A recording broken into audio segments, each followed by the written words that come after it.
Hello, beautiful people out there. After a very long time, I've come up with these 25 sentences that are going to help you improve your fluency. So, watch till the end.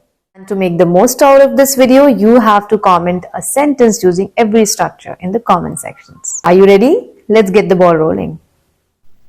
ये दरवाज़ा बाहर की तरफ खुलता है, ये दरवाज़ा अंदर की तरफ खुलता है। तो अंदर की तरफ बाहर की तरफ खुलता है, इसको बोलने के लिए आप यूज़ कर सकते हो inwards and outwards. This door opens outwards, बाहर की तरफ खुलता है। दिस डोर ओपन्स इनवर्ड्स, मतलब अंदर की तरफ खुलता है। सेकेंड सेंटेंस देखते हैं। सफलता ना तुम्हारे सर पे चढ़ गई, तो आप बोलोगे success is getting into your head. Success is getting into your head. अब आपके लिए क्वेश्चन है, थोड़ा सा डिफ़िकल्ट है बट आपको बनाना है। मैं सफलता को अपने सर पे चढ़ने कभी नहीं दूंगी। I will be waiting, let me know in the comments. ये सेंटेंस बड़ा ही इंटरेस्टिंग है। हम बच्चों को हमेशा समझाते हैं कि इस चीज़ को करने के लिए तो हमें बड़े नहीं हुए हो या समय नहीं हुआ है। तो आप बोलोगे time is not ripe for doing such things. Time is not ripe. वैसे राइप का मतलब पका होना होता है, जैसे कि मैंगो राइप है मतलब वो पका हुआ है।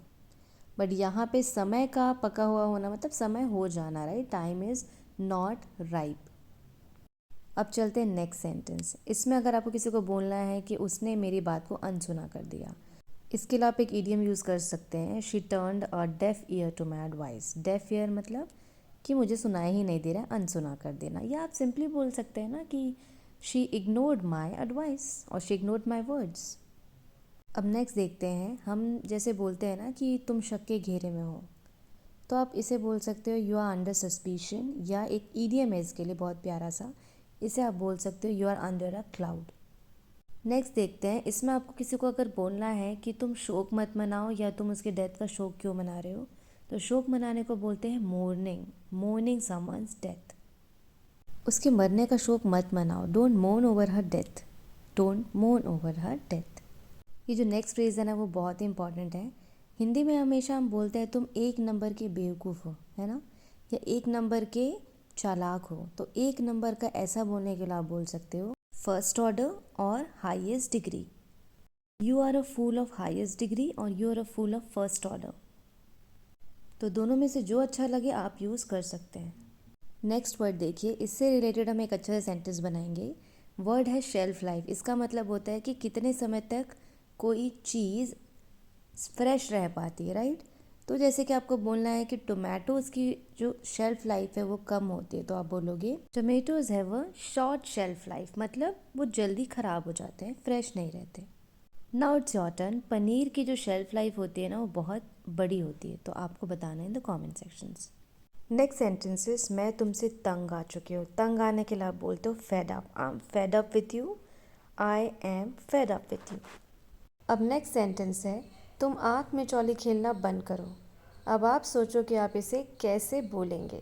देखो, आँख में चौली का मतलब तो वैसे हाइड एंड सीक गेम होता है, राइट। बट यहाँ पे इसका मतलब मुहावरे के रूप में है, जिसका मतलब है किसी को झांसा देना। तो आप बोल सकते now stop playing tricks with me, और you can say now stop tricking me. Suppose जैसे छोटा बच्चा है, वो आँख में चौली खेल रहा है मम्मी के साथ, मतलब झांसा दे रहा है, इधर उधर जा रहा है, ठीक है। तो आप बोल सकते हो कि डोंट ट्रिक मी। अब आँखों से ही रिलेटेड एक सेंटेंस है, मेरी आँख फड़फड़ा रही है। तो फड़फड़ाने को आप बोलते हैं twitching. My left I is twitching, मतलब मेरी बाई आँख फड़फड़ा रही है। मेरी आँख कभी फड़फड़ाती नहीं है। You have to tell me in the comments. Next sentence देखिए, आपको ये बोलना रहता है कि मैं इसके पक्ष में नहीं हूँ, उसके पक्ष में नहीं हूँ, तो आप बोल सकते हैं I am not in favour of something. जैसे कि मैं इसके एजुकेशन के पक्ष में नहीं हूँ, तो आप बोलोगे I am not in favour of his education. अब आपको बोलना है कि मेरे पापा मेरे एजुकेशन के फेवर में कभी नहीं रहते, तो आप इसे कैसे बोलोगे, let me know in the comments. एक वर्ड होता है कट्टर और होता है कट्टरता, राइट। आपको बोलना है कि वो कट्टर है, तो आप बोलोगे ही इज़ अ बिगॉट। और आपको बोलना है कि मुझे कट्टरता पसंद नहीं है, तो आप बोलोगे आई डोंट लाइक बिगॉटरी। अब आपको बोलना है कि मुझे कोई एतराज़ नहीं है, तो आप बोलोगे आई हैव नो ऑब्जेक्शन।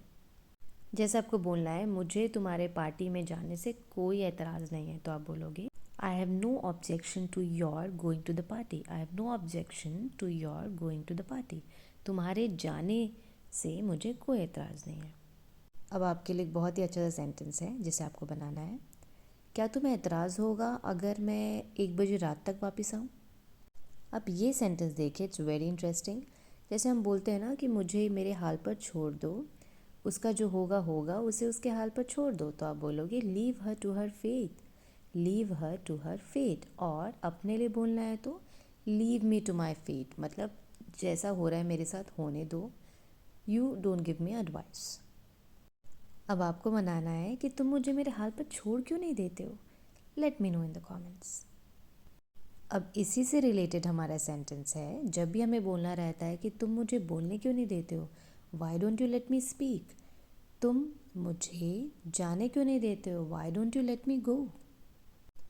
अब वाई डोंट यू से हम एक और तरह का सेंटेंस स्टार्ट करते हैं जिसका मीनिंग अलग होता है। जैसे कि आप किसी को एडवाइस देते हो कि क्यों ना तुम उसे सॉरी बोल दो, या क्यों ना तुम ये सब्जेक्ट चूज़ कर लो, तो आप कैसे बोलोगे? अब why don't you take science subject, why don't you opt for math subject, why don't you say sorry to her. तो आप किसी को एडवाइस दे रहे हो कि क्यों ना तुम ऐसा करो, राइट?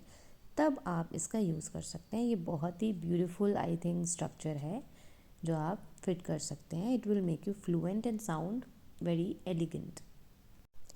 अब हम सीखते हैं लास्ट वर्ड या फ्रेज़ जो कि है बिहाफ। अब इसको कैसे यूज़ करेंगे? जैसे आपको बोलना है कि मैं उसके बिहाफ पे आया हूँ, मतलब वो नहीं आ पाया इसलिए उसकी जगह पर मैं आया हूँ, right? So I have come to the party on his behalf.